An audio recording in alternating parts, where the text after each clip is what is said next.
AG ನ್ಯೂಸ್ಗೆ ಸ್ವಾಗತ. ಉಡುಪಿಯಲ್ಲಿ ಆಕರ್ಷಕ ಫಲಪುಷ್ಪ ಪ್ರದರ್ಶನ ಏರ್ಪಡಿಸಲಾಗಿದೆ. ಜಿಲ್ಲಾಡಳಿತ, ಜಿಲ್ಲಾ ಪಂಚಾಯತ್ ಹಾಗೂ ತೋಟಗಾರಿಕಾ ಇಲಾಖೆ ಈ ಪ್ರದರ್ಶನ ಆಯೋಜಿಸಿದೆ. ಇದೇ ರಾಜ್ಯದಲ್ಲಿ ಮೊದಲ ಬಾರಿಗೆ ರಾಜ್ಯ ಸರ್ಕಾರದ 5 ಪಂಚ ಗ್ಯಾರಂಟಿಗಳನ್ನು ಫಲಪುಷ್ಪಗಳಲ್ಲಿ ಬಿಂಬಿಸಿರುವುದು ಈ ಬಾರಿಯ ವಿಶೇಷ. ದೊಡ್ಡನಗುಡ್ಡೆ ತೋಟಗಾರಿಕೆ ಇಲಾಖೆ ಪುಷ್ಪ ಹರಾಜು ಕೇಂದ್ರದ ಆವರಣದಲ್ಲಿ ಪ್ರದರ್ಶನ ನಡೀತಾ ಇದೆ. ಪಂಚ ಗ್ಯಾರಂಟಿ ಯೋಜನೆಗಳು ಹೂವುಗಳಿಂದ ಕಲಾಕೃತಿಯ ರೂಪದಲ್ಲಿ ಅರಳಿ ನೋಡುಗರ ಗಮನ ಸೆಳೀತಾ ಇದೆ. ಗುಲಾಬಿಯಲ್ಲಿ ಮೂಡಿದ ಕರ್ನಾಟಕ ನಕಾಶೆ, ಹೂವಿನಿಂದ ಮಾಡಿದ ಮಾವಿನ ಹಣ್ಣಿನ ಕಲಾಕೃತಿಯ ಸೆಲ್ಫಿ ವಲಯ, ಸ್ಥಳೀಯವಾಗಿ ಬೆಳೆದ ತರಕಾರಿ, ಹಣ್ಣು ಹಂಪಲು, 1.27 ಲಕ್ಷದಷ್ಟು ಬಣ್ಣ ಬಣ್ಣದ ಹೂವಿನ ಗಿಡಗಳು ಇಲ್ಲಿ ನೋಡುಗರ ಗಮನ ಸೆಳೀತಾ ಇದೆ. ಅನ್ನಭಾಗ್ಯದ ಅಕ್ಷಯ ಪಾತ್ರೆಗೆ ಹೂವಿನ ಅಲಂಕಾರ ಮಾಡಲಾಗಿದ್ರೆ, ಯುವ ನಿಧಿ ಯೋಜನೆ ಮುಂದೆ ಪದವೀಧರನ ಮೂರ್ತಿ ಇದೆ. ವಿದ್ಯುತ್ ಬಲ್ಬ್ ಮಾದರಿಗೆ ಹೂವಿನ ಅಲಂಕಾರ ಗೃಹ ಜ್ಯೋತಿಯ ಸೂಚಕವಾದರೆ, ಶಕ್ತಿ ಯೋಜನೆ ಸಂಕೇತವಾಗಿ ಕೆಂಪು ಸರ್ಕಾರಿ ಬಸ್, ಗೃಹಲಕ್ಷ್ಮಿ ಯೋಜನೆಯಲ್ಲಿ ಮಹಿಳೆಯರು ನೋಟಿನ ಕಂತೆ, ರಾಜ್ಯ ಸರ್ಕಾರದ ಪಂಚ ಗ್ಯಾರಂಟಿಗಳನ್ನು ಪ್ರತಿಬಿಂಬಿಸುತ್ತೆ. ಫಲಪುಷ್ಪ ಪ್ರದರ್ಶನದಲ್ಲಿ ಸುಮಾರು 23 ಜಾತಿಯ 7,000 ಹೂವಿನ ಗಿಡಗಳು ಆದ ಪಟೂನಿಯಾ, ಸಿಲೋಶಿಯಾ, ಸಾಲ್ಟಿಯಾ, ಸೇವಂತಿಗೆ, ಚೆಂಡು ಹೂ, ಜಿನಿಯಾ, ಚೈನಾ ಆಸ್ಟರ್, ಬಾಲ್ಸಮ್, ತೊರೇನಿಯಾ, ಯೋಜಿನಿಯಾ, ಗುಲಾಜಿ, ಟೆಕೋಮಾ, ದಾಸವಾಳ, ಪ್ಯಾನ್ಸಿ, ಇಂಪೇಷಿಯನ್ಸ್ ಮುಂತಾದ ಗಿಡವನ್ನ ಜೋಡಿಸಲಾಗಿದೆ. ಇದು ಇವತ್ತಿನಿಂದ 3 ದಿನಗಳ ಕಾಲ ನಡೀತಾ ಇದೆ.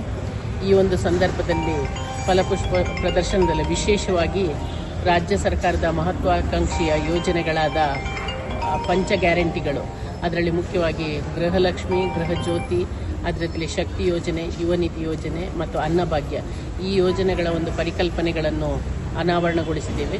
ಅದು ಏನು ಹೂಗಳನ್ನು ಜೋಡಿಸಿಕೊಂಡು ಆ ಮೂಲಕ ಈ ಒಂದು ಕಲ್ಪನೆಯನ್ನು ನಮ್ಮ ಆರ್ಟಿಸ್ಟ್ಗಳು ಸಾಕಾರಗೊಳಿಸಿದ್ದಾರೆ.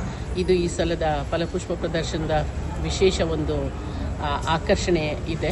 ಅದರಿಂದಾಗಿ ಸಾರ್ವಜನಿಕರು, ಉಡುಪಿ ಜಿಲ್ಲೆಯ ಅದೇ ರೀತಿಯಲ್ಲಿ ಉಡುಪಿ ನಗರದ ಎಲ್ಲ ಸಾರ್ವಜನಿಕರು ಬಂದು ಈ ಒಂದು ಫಲಪುಷ್ಪ ಪ್ರದರ್ಶನವನ್ನು ವೀಕ್ಷಿಸಬೇಕು. ಅದೇ ರೀತಿಯಲ್ಲಿ ತೋಟಗಾರಿಕೆ ಇಲಾಖೆ ಅಧಿಕಾರಿಗಳನ್ನು ನಾನು ಈ ಸಂದರ್ಭದಲ್ಲಿ ಅಭಿನಂದಿಸ್ತೇನೆ, ಈ ಒಂದು ಫಲಪುಷ್ಪ ಪ್ರದರ್ಶನವನ್ನು ಆಯೋಜನೆ ಮಾಡಿದ್ದಕ್ಕೆ. ಅದರಿಂದಾಗಿ ಅವರು ಮಾಡಿದಂಥ ಒಂದು ಕೆಲಸ, ಅದಕ್ಕೆ ಪ್ರತಿಫಲ ಸಿಗಬೇಕಾದ್ರೆ ಸಾರ್ವಜನಿಕರು ಬಂದು ವೀಕ್ಷಣೆ ಮಾಡುವಂಥದ್ದು. ಅದರಿಂದಾಗಿ ಎಲ್ಲರೂ ಬಂದು ವೀಕ್ಷಣೆ ಮಾಡಿಕೊಂಡು ಇಲ್ಲಿಂದ ಒಂದಷ್ಟು ಮಾಹಿತಿನ ತಾವುಗಳು ಮತ್ತು ತಮ್ಮ ಮಕ್ಕಳು ತಗೊಂಡು ಹೋಗಬೇಕು ಅಂತ ನಾನು ಬಯಸ್ತೇನೆ. ಕನ್ನಡಿಗರ ಮೆಚ್ಚಿನ ನಿಮ್ಮ ಎಜೆ 24/7 ನ್ಯೂಸ್ ಕನ್ನಡ ವಾಹಿನಿ ಇದೀಗ ಟಿವಿಯಲ್ಲಿ ಲಭ್ಯ. ವೇಳೆ ನೋಟಿಸ್ ಕೊಟ್ಟಿದ್ರೆ ವಾಪಸ್ ತಗೋತೀವಿ. ಇವತ್ತು ವಕ್ಫ್ ಪ್ರಾಪರ್ಟಿ ಅಂತೇಳಿ ಬರ್ತದೆ ಅಂತ ಹೇಳಿದ್ರೆ ರೈತರು ಬೀದಿಗೆ ಬದಲು ಏನ್ ಮಾಡ್ಬೇಕಾಗತ್ತೆ? ಯಾರು ವೋಟ್ ಹಾಕಿಲ್ಲ ಅಂದ್ರೆ ಗ್ಯಾರಂಟಿನೆಲ್ಲ ಸ್ಟಾಪ್ ಮಾಡ್ಬಿಡ್ತೀವಿ.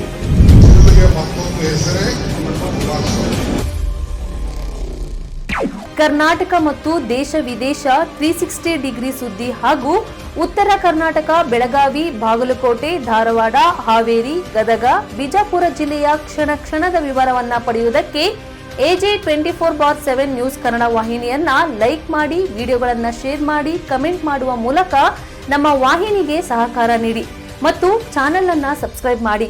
ಧನ್ಯವಾದಗಳು.